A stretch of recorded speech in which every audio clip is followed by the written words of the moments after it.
Acho que é mais transparência, né? Nós estamos pedindo a verdade. Aqui, ó.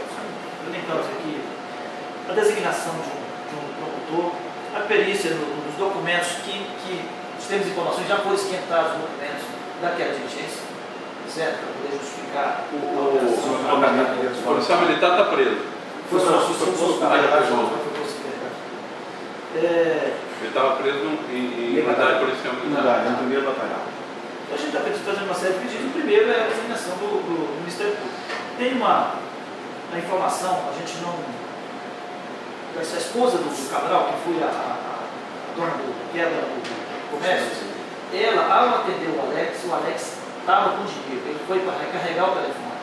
Ao recarregar o telefone, ela falou com ele: olha, recarrega o que você tem para pagar, porque não tem truco.